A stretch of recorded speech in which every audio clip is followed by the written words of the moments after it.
Yun, good morning mga idol. Good morning mga idol ito. Good morning mga idol, almusal po tayo. Anyayahan ko po kayong manood at bumisita po sa channel ko. Ako nga po pala si Bicolanong Frondy. At kung bago ka pa lang po dito sa aking channel is hit naman po ng subscribe button and hit the notification bell para lagi po kayong updated sa mga bago pong video ilalabas. Good morning mga idol. Almusal po tayo. Bumili ako ng parata. Ayan o, parata. Kain tayo guys. Yung parata na to, may kasama siyang parang sausawan. Ayan o. Ayan. Kain tayo guys. Nakatikim ka na ba nito kabayan?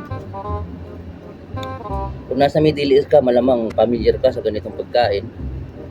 At malamang nakatikim ka na ba nito? Kung nakatikim ka na nga, sige nga, comment mo nga sa baba, idol. Sarap ng parata. Sasaw natin. Siyempre, kasamang kape.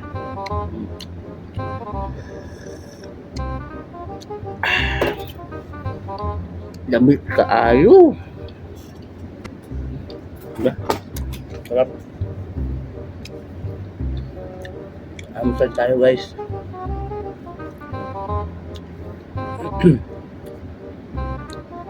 Kamusta po kayo?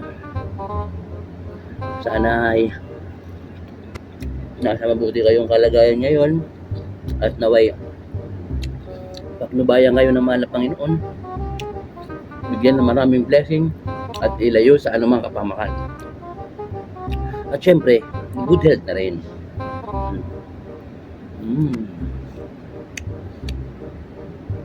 Gusto niya po ba makakita kung paano ginagawa ng parata?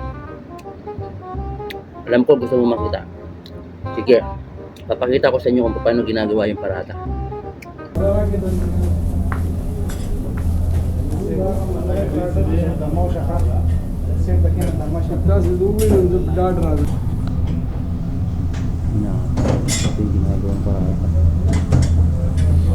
Yan yung ginagawang parata guys.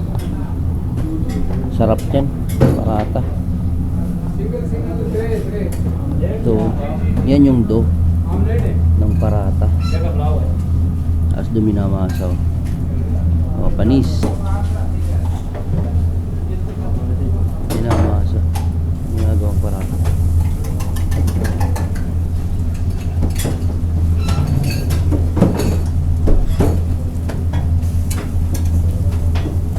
Mikos na ni Insan.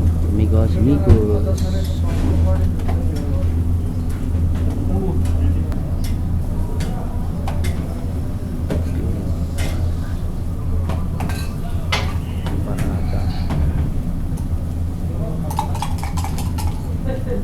Itlog.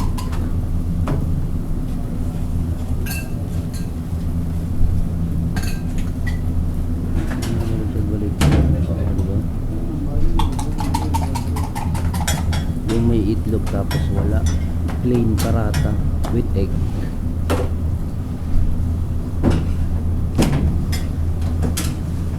Diba? Parata.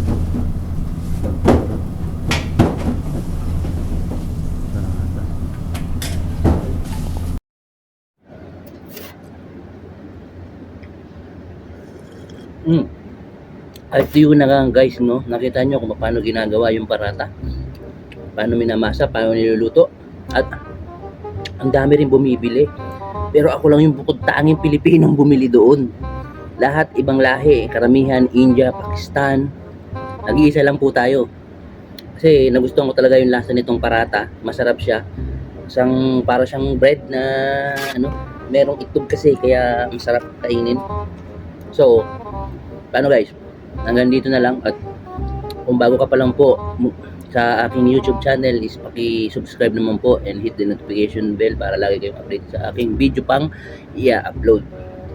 So hindi ko na pahabain guys, hanggang dito na lang. Maraming salamat sa panonood. God bless.